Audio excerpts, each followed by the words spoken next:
Hello, I'm Andrew, and today I'm going to be talking about sending in submission letters for a novel that you've written. So what I'm going to do today is I'm going to look at a submission letter that I sent in to an independent press for a novel I'd written, and it's led to a full manuscript request. I'm still pretty early in the game, so it's I'm still waiting to hear back, but I thought it would be an interesting way of just looking at submission letters and what I think can kind of work or what can help you get noticed. So I'll just kind of start out with what I said in it. So I said, dear name of press, I'm submitting my novel, name of novel, complete at 71,000 words for consideration for publication.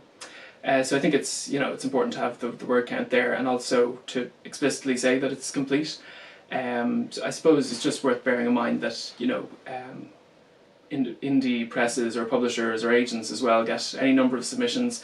Some people will be very experienced and some aren't. So they do get submissions from people who may have just kind of started their novel but not finished it.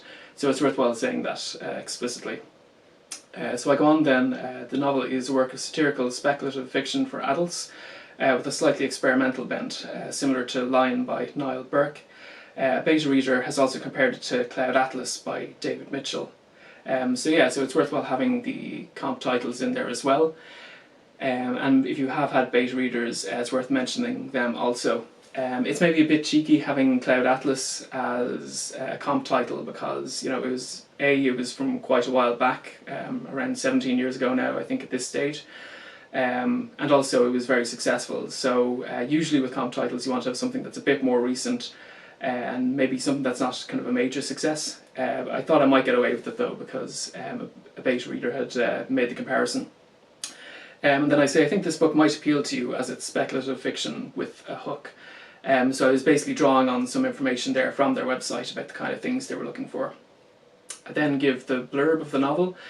So this is really kind of a paragraph or so where you're just trying to talk about the basic concept of the book.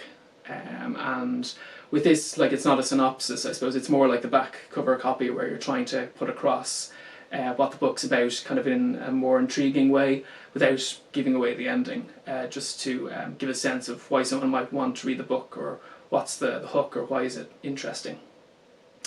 I then mentioned that the novel was runner-up in Novel Fair 2021 at the Irish Writers' Centre, so if you've had any kind of success with any contests or anything like that, be sure to mention it.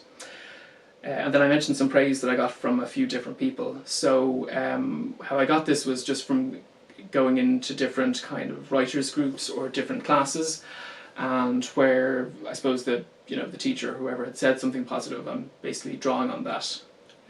So I give kind of quotes. So for example, I mention a quote from a particular author. I mention the book she's written, and I give a quote from her saying that it's explosive, disturbing, and highly original.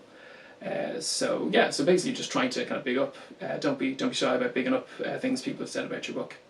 And then I kind of just mention a brief biography. So this is often perhaps the publisher, unless you're already famous, they're not going to be super interested in this, but it's important to have it just to give a bit of a sense of what you're about. So I just mentioned that I was born and raised in Dublin, Ireland, where I currently live and work as a research psychologist, so kind of mentioning the day job briefly. And I mentioned that I've been published in Carta magazine for short fiction, the Irish Independent, and The Psychologist in non-fiction, and various academic journals as part of the day job. And then I mentioned just that I'm active in promoting my work, so I mentioned website. So you don't necessarily need a website if you're querying, but I suppose it can be good to show that you've set up some kind of online presence.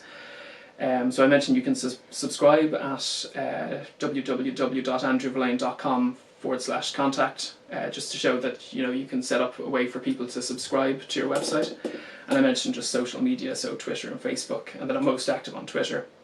And then I also say you can also hear me reading from my work at my SoundCloud page, which I'll talk about more in the next video. And then I say please see attached for the first 10 pages of the manuscript along with a synopsis. I look forward to hearing from you. I suppose with different agencies or publishers you might be submitting to, they tend to have similar rules in terms of a synopsis of a certain length, an extract of a certain length, or perhaps other things you need to submit with your overall package. What I find is from my experience, no two people want exactly the same thing, although they might be similar. So 9 times out of 10, if you're submitting to multiple different publishers, you'll probably find you need to tweak 1 or 2 things at least, just to make sure that you're following their submission guidelines. I think it is a useful way really for publishers to kind of weed out people who are just sending out tons of submissions to lots of different people without kind of trying to tailor it to what this particular person really wants. So just make life easier for the person who's going to be receiving your submission. Just make sure they're able to read what they want to read. Yes, that's about it. Hopefully you might have found that example a bit helpful, or have heard something that might be useful in terms of putting your own submission together. So I'll see you next time. Thank you.